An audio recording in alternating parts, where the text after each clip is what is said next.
pinakasinungaling na tao ang magsasabi na masaya ako kahit wala akong pera. Sa totoo lang, sa panahon ngayon, pag wala kang pera, ikaw ang pinakalugmok na tao.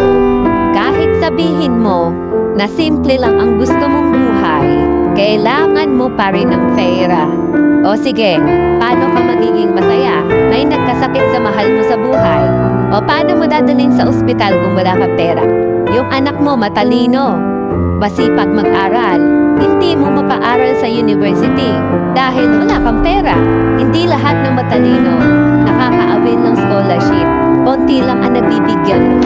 Aminin mo, pag wala kang pera, puro crackers at instant noodles na lang ang kinakain mo, mabubuhay ka ba dyan?